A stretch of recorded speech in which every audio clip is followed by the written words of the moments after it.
Hi, welcome to my channel. I'm Bren. Recently I watched Hamlet, which is a Shakespeare Divergent sort of take on Hamlet. So I said, oh, we should do a quick little series on movies that try to do these sort of Shakespeare Divergent kind of ideas. And today, as a result, we are going to be doing The Northman, which came out in 2022. It was a bit of a hit of its time. Let's take a look. Hear me, Odin. All-Father of the gods, summon the shadows of ages past. Well, nothing like a good creepy opening. He's here! Mother! Father is here! Oh, we've got slaves in tow. Rather dissonant this sounds. Like a battle dog returning to its master, I've come to be fettered by my queen's fair locks. Ever are we bound, my lord. Prince Amleth, you have grown too old to be greeted as a child, but a father never grows too old for a good smothering! This was worn round the prince's neck when I found it. It was destined for this prince with my love. Thank you, Father. Furnish this fierce-hearted slayer of men with some drink, that I might drink to him. Look how the queen's cup grows wet for more men than her king. Silence, dog! Wow. By Freya, Great way to you get your slander ass your lord kicked. and mistress. Please, you brother. Come, brother. Thorir! My son! Are you hurt? Almost enough for Amleth to be marked my successor. He is a puppy. You have not seen your queen in a season. Let me take you to her bed. No. I refuse to die in sickness nor live the long life of a shameful greybeard. I must die by the sword. Fret not. Die tonight? This is the same path I walked with my father. Can you walk that path in the daytime? Look at this thing. It's awfully dark.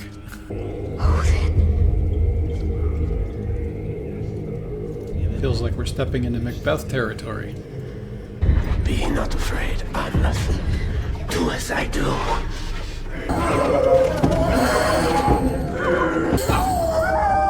Backs! Hearken to me, you two-legged dogs.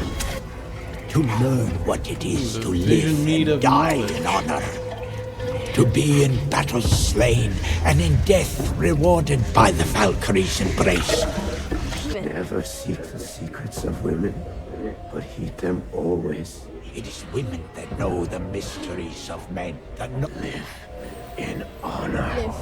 Safeguard your familial. Should I fall by the enemy's sword, you must Very avenge creepy. me Very, or very forever creepy. live in shame. I will, Father! I will! My place will not rest till it's drunk the blood from his open neck! Swear. I swear. Something terribly creepy about opening your eyes while barking like a dog and seeing Willem Dafoe staring back at you. Oof. Approach, Amleth, and in our blood behold the tree of kings.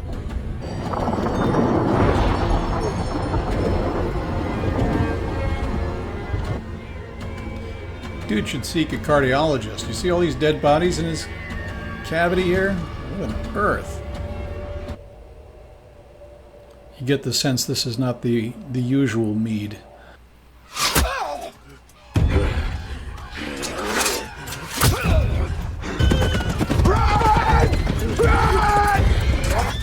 Not far enough.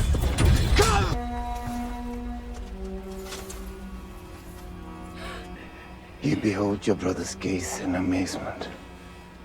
Behold how swiftly your brother swings his sword. Strike! To Valhalla! Bring me the boy's head! Yeah, you forgot about that one, huh? This is definitely more like Macbeth because, you know, we're looking at Banquo and Son. being hunted down by Macbeth's killers. And obviously the king being killed is not the same as being, caught sleeping in the garden and pouring poison into his ear. I'll make it slow.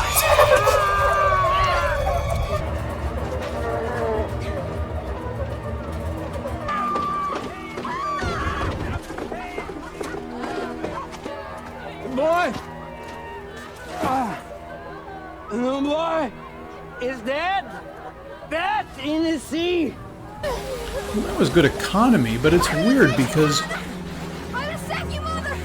Save you, mother! I mean, he ran into the scene, but everyone else around in the village is either dead or, stooped to kowtowing before this new king, and so he was, in red, skulking away like no one's going to notice. And it's good economy having the failed, mercenary just come right into frame and give the announcement, though.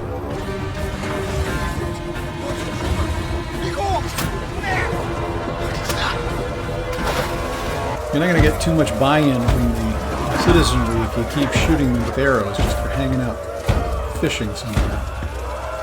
God, that's creepy. It's strange we haven't seen too many mashups with, Rick Ashley's Never Gonna Give You Up with this scene. Any dance number from the 80s. I'm just saying, somebody's fallen down on the job. That's some intense workout.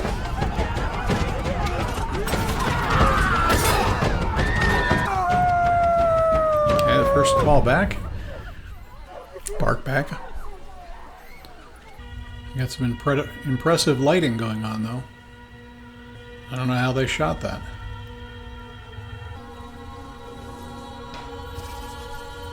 A burning lake, bursting from a black mountain's peak.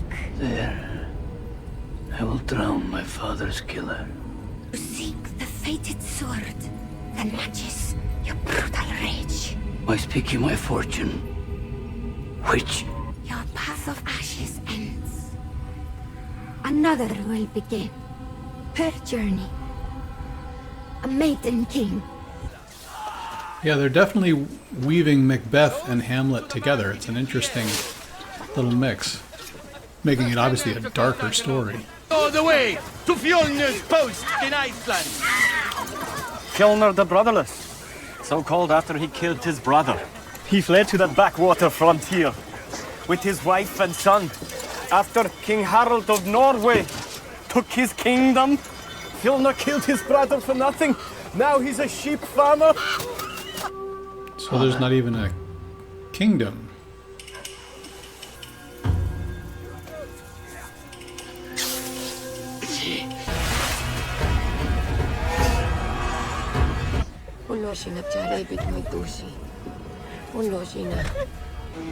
It's like he's sold himself into slavery to get further north. Your sheep's clothing does not disguise you, Northman.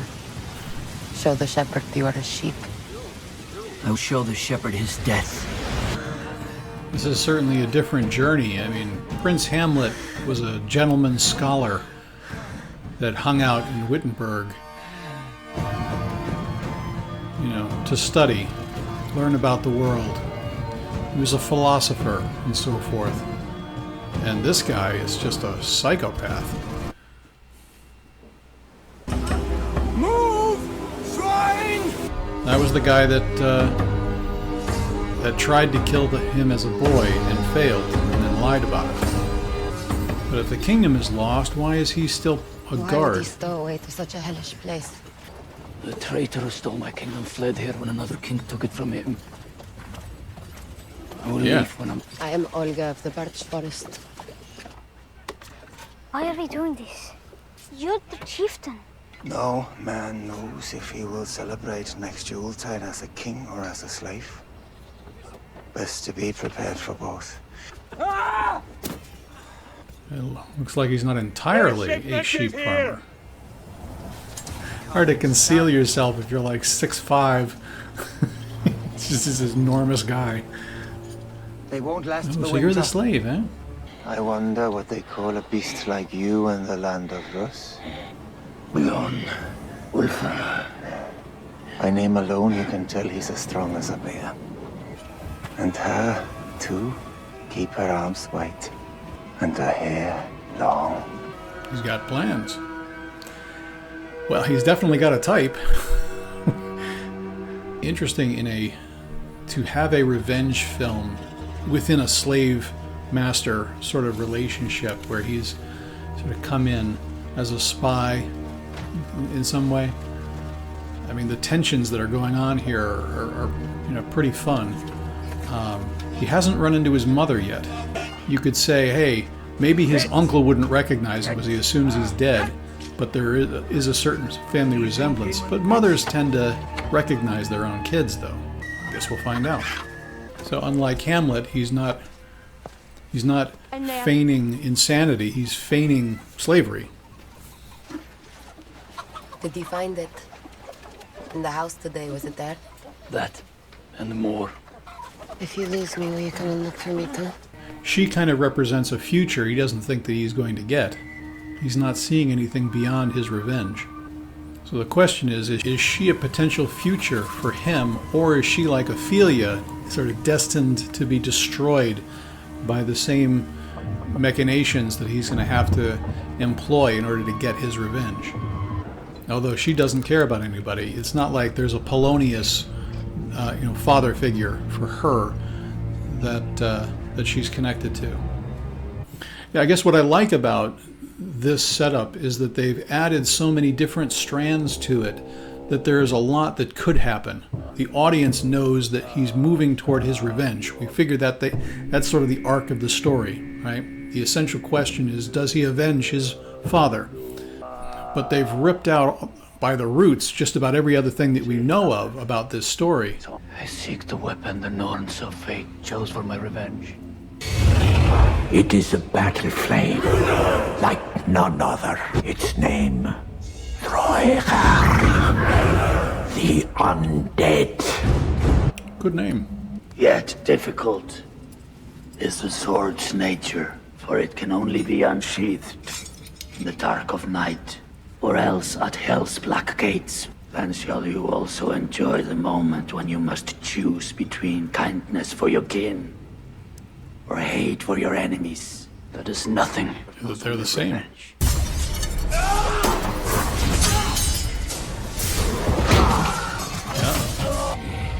Yeah, the witches never tell you the whole story. There's always something else. There's always just one little detail, like, oh yeah, there's this like 12-foot guy holding your sword. You're gonna have to beat him. Fortunately, he's slow.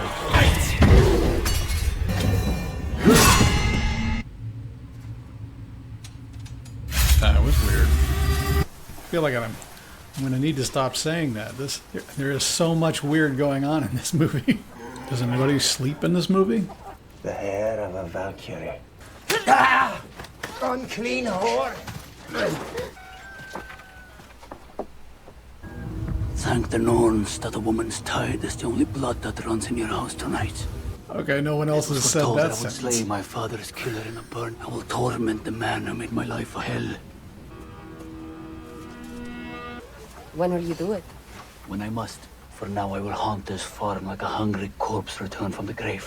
I get a little bit on the make him suffer front, but what is he waiting for? It's not like he has, a procrastination problem. Can you fight, slave? See, the longer he waits, the more opportunities for him to get himself killed in some stupid expedition that he didn't want.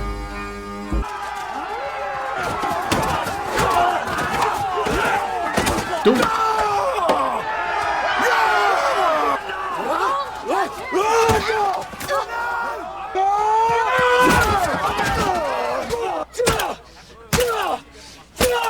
Wake up! Wake up! No. Did we win? Spoken like a true chieftain's son. I'm not entirely sure what that scene was for. That whole medieval field hockey kind of game. It didn't really move the needle on anything. I mean, unless it makes it the Amleth character a hero in the household. There's that. But apart from that, it just seemed like filler to me. Because it didn't... The next... Hopefully right now we'll have the scene where, they're like, hey... And loyal. Okay. When we return to the farm, certain privileges will be granted you. As a reward for winning us the game, I'll let you choose a woman for yourself. Even that Slav bitch I've seen you eyeing. But know that we will never make you a free man. Won't they be surprised? He wins privileges, okay, but you want him to take what he wants, not sort of have it bestowed upon him by currying favor with the actual people he's trying to kill. Here, where the threads of fate have bound us together. Tomorrow night, you and I will begin this nightmare.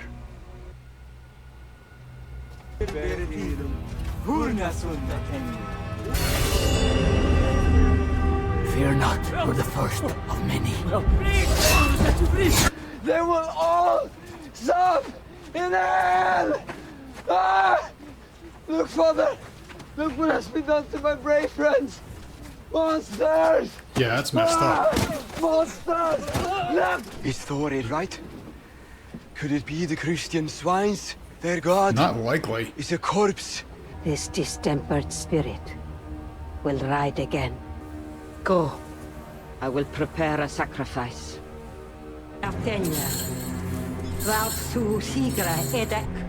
don't know anything about these pagan rituals and whatnot, but isn't what he doing in the village offending the very gods that sort of birthed him? Like, if he's the rightful prince, worshipping Odin and, trying to avenge his father, this little bit of domestic terrorism here just seems to be counter to that ethos. Okay, let the dog out.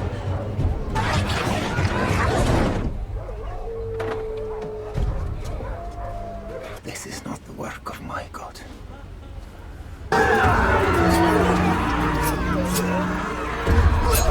What in the world? The night spirits have entered their skins and are riding their minds.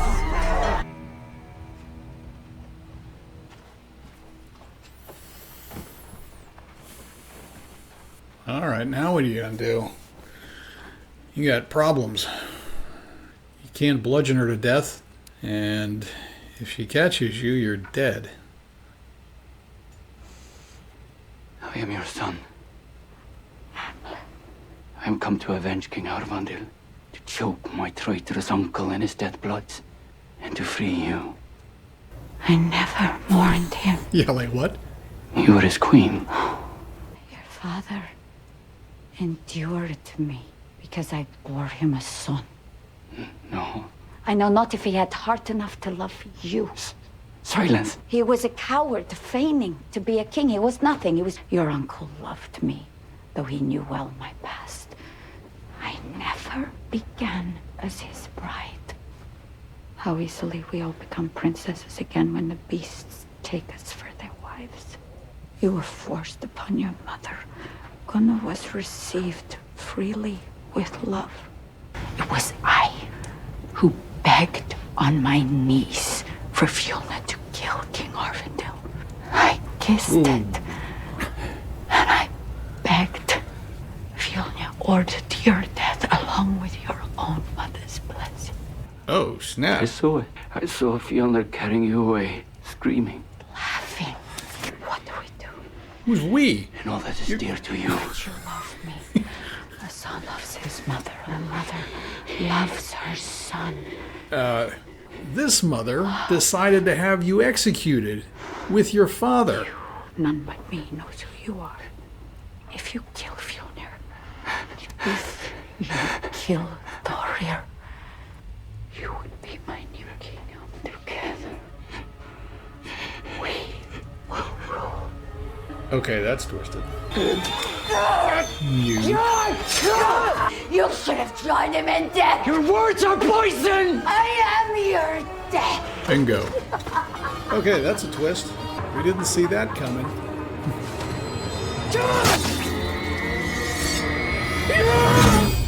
I must take to the hills. And whatever happens tomorrow, be ready to run. Well, we never liked him. I mean, there's that. He didn't get much of a send-off, though. Take it, he died not knowing what happened. Behave. It is my cursed son, Amleth. And he will not rest till you lie cold in the ground and our old gunner lies slain beside you. It is Amleth. Probably leave a gunner alone. You must discover my son and kill him with your own hands. Find the slaves who ally with him. Find them! On your knees! Okay, the Lady Macbeth. I see you're no longer afraid of a woman's blood. You're not! Let her alone! I offer you your son's heart in exchange for her life! I am Amleth the Bear Wolf, and I am his vengeance! You wouldn't be the first into that battle, I'll tell you that. Not with a war cry like that.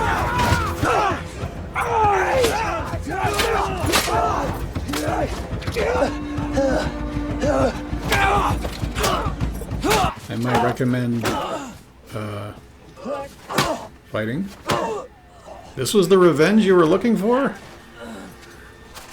Are we supposed to believe that he couldn't unsheath the sword? That was the reason why he got overtaken? Oh, then let the Valkyrie, your warrior maiden, fly me to your shining gates.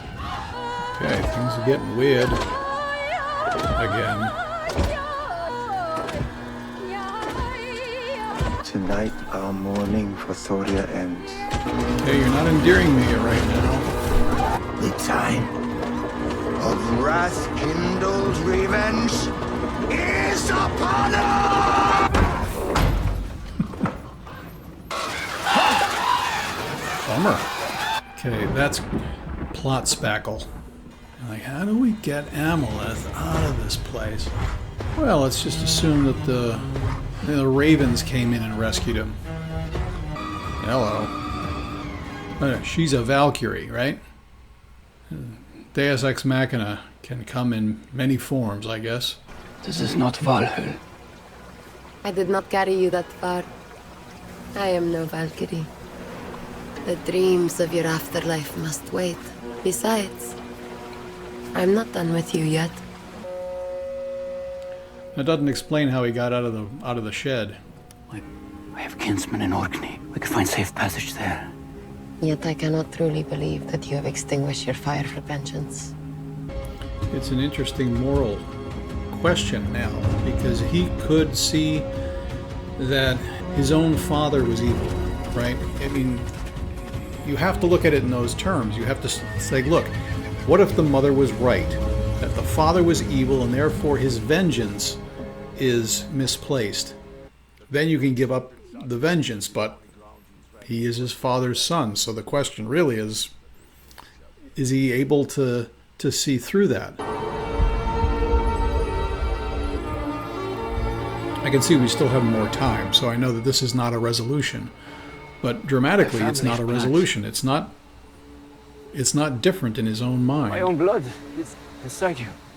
You are the well our dynasty will spring from. I did not wish you to know until I could trust that that child would be safe. While Fjolnir lives, our children will never be safe. If he but knew of this, he would hunt you with all the fire of the gods. It cannot wait. Stop this. There is now a living thread that binds us. I was a fool. I wish to flee with you from my fate. My vision shows me you will have two. My sword will save them. But you must come with us. It was prophesied that I must choose between kindness for my kin and hate for my enemies. And see what hope we have before us. I choose both. Take her to Orkney. In return for this ring, my kinsman will give you ninefold its worth. No! No! Amleth! You will be mother to a king!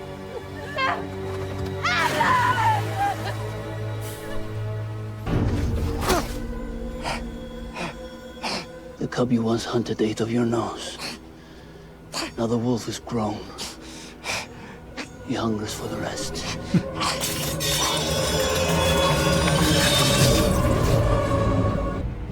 Is he going to kill the mother?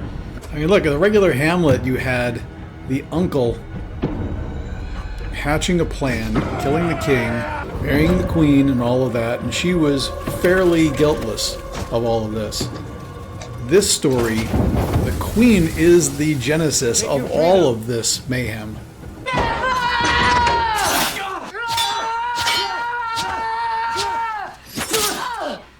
There we go. Asked and answered, I guess.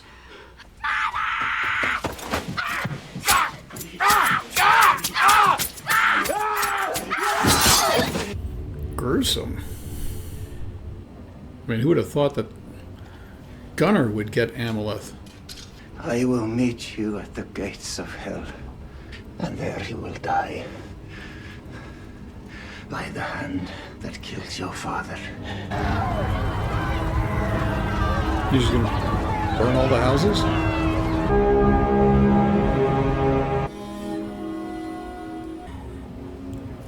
Slain by iron. We shall all meet again in the stronghold of the Allfather. I'm sure you'll all have plenty to talk about. I mean, the worst family dynamics. God.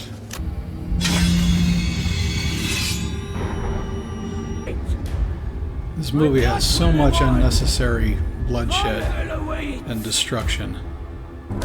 Yes, the uncle kills the horse at the, I guess, what are these? This is the gates of hell, so is he assuming he's never coming back? But it's just, like, why burn the village where all the slaves live? I mean, whose plan was that? And then, there he is. Definitely more complex than Shakespeare's version.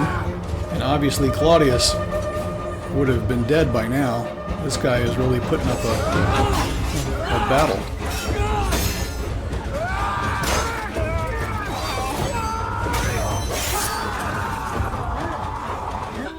What is he got, a catchphrase?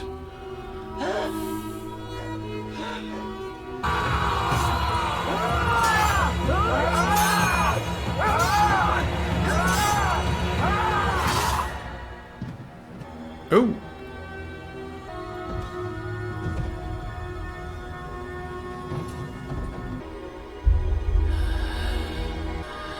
The thread that binds us can never break. We are safe. Okay, now there's that. make your passage.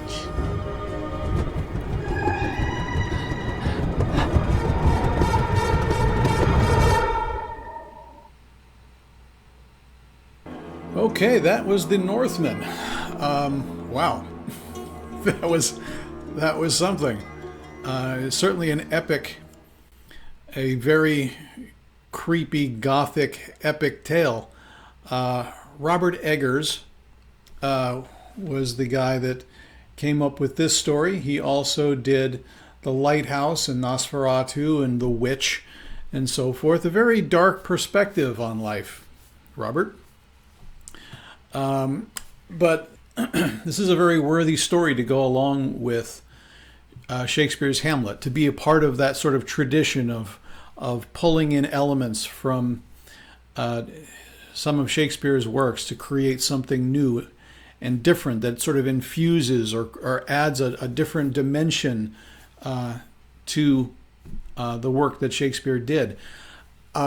It's actually kind of breathtaking in a way to think, hey, I'm going to take Hamlet, the most celebrated play in the English language, which was the reason why I wrote my Wittenberg play. But he put it, I mean, he made it dark. I mean, he really infused the spirit of Macbeth in it and set it in a different setting. Yeah, it's quite a piece, because Amleth, the original story of Amleth, is what created Shakespeare's Hamlet. But it's a story of the young prince who feigns insanity so that his uncle won't kill him. And what this guy did was just say, let's forget the insanity piece, or we should infuse it into everything in the whole piece. But we're going to have him escape and spend years plotting a revenge, and then creating this separate plot to come back as a slave, and then engaging in the village with all of the various characters, and try to figure out how to exact revenge without giving away his identity. And then for the mother to become the Lady Macbeth of the piece, that is just bat guano crazy. You discover that she was the one that plotted the death of the husband, the king, originally, and that the Claudius, I can't pronounce any of the names in this play, in this story, so I have to refer, back to Shakespeare on this. But I mean, his Claudius is obviously much more active and violent than the Claudius. And I guess it's because it's a different age. This obviously is a Viking conquest movie, and he decided we're gonna be as violent as possible, and we're gonna throw in a lot of this pagan Odin sort of folklore and all of this stuff into that, and the family tree stuff, which was it was a beautifully shot, at the very least. I mean, it really is a very well done alternate literature, and brings to the table some incredible ideas. As I said, again, the idea that Gertrude from Hamlet is actually the bad guy, the real villain of the piece, is extraordinary. And to add a kind of a mythic structure at the end, where he is, in Hamlet, he doesn't really have a plan beyond getting his revenge. And Robert Eggers has decided, well, why not? Why don't we give a new storyline? We're going to create a new society with his offspring and so forth. And that is going to drive the last confrontation, where he's willing to give up the revenge, except for the fact that he knows that this Claudius character is going to come after them. And so he must sacrifice himself in order to make them safe. That's a nice twist and an extension of this tale. The challenge that I mentioned in the piece, that I think we still struggle with a little bit, is really the question of, does he come to grips with the fact that he was wrong from the start? Meaning that our Hamlet here, the Amleth character, does he come to grips with the fact that his father was the evil guy that his mother just hated, and that he should have had a different perspective on what had happened in his youth? I don't really get the sense that there was that. I got this. I definitely got the sense that he was looking at, I'm going to be forced to trade up. I have to choose between my kin and my revenge. And he says he wants both, right? That's what he takes on. It's interesting, but you really kind of like, gee, did killing his own mother sort of take that spirit of revenge out of him, or did the realization that she's pregnant, does that sort of infuse, it gives a different reason for the very thing he wanted to do in the first place? There is a beat there where he talks about he's giving up his revenge in order to be with her. And yet it completely, it turns on a switch again when he has that vision of the twins coming on. So I don't know. It's really, in some regards, it's a stripped down story from Hamlet, because we don't have all of the other, different entities like England and Fortinbras, and we don't get a Laertes character. Obviously, Claudius and Laertes become one character in this one, that Claudius has to fight his own battle at the end. That's an interesting, way of working with the source material again. Yeah, and I enjoyed it. I enjoyed the idea of it. I loved how things were, where different ideas were brought into this little cauldron of the Shakespearean stuff. We're gonna take from Macbeth, we're gonna take from Hamlet, and we're gonna mix them up a little bit and just start asking questions about, okay, well, what if the character had a completely sort of the opposite motivation that we're used to? That'll throw them off, and it does. It really does.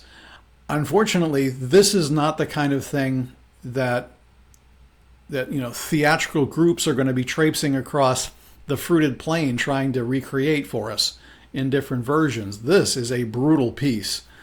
It's not a movie that I think we're going to watch several times. I think I think this is sort of a one and done kind of story for me. But it was beautifully shot, very well acted, and I enjoyed a lot of it. I was creeped out by a good bit of it, though. And certainly it's a story that you're just kind of like, okay, this is not for your kids. People would usually hold off reading, or taking their kids to see Hamlet, because it's just sort of above the heads of your kids most of the time. You only get to Hamlet if you're about, the senior in high school, but most people are like, we'll wait till college before you deal with Hamlet. This is a movie where your 13-year-old kid will probably get it, but man, this is the kind of movie that the kid watches on the sly. He's like, I smuggled in this ultra-violent movie about Vikings that I wanted to see, and learn something about the canon of Western literature as a result, or in spite of our efforts, because this is not a movie that I would recommend as a family viewing event. So there's that. In looking at it from a writer's perspective, if you want to take a piece of literature that is well known and admired over the centuries, that everyone has an opinion and thoughts in their head that say, hey, we would love to do a version of X. This is a kind of movie that a writer has to watch, leaning it up against their Hamlet knowledge and go, wow, they really decided to take Hamlet to the woodshed and came out with a completely different little animal to play with. It's a remarkable piece in that regard. And as I said, for writers, if you are looking at motivating the characters in your piece, this is one of those examples that we should lean on to say, wow, what if we gave the complete opposite motivation, and how does that strip the protagonist of his desires? How does that change the dynamic in the scene? It's a notable piece of film for people to consider, that you can take the characters, give them completely different motivations, and subvert the audience's expectations. As I said, I liked it. It's hard to recommend for its violence and weirdness and all of that, but there you have it. Everyone has an opinion on film, and this one's mine. I hope you enjoyed that, and we'll see you on the next one.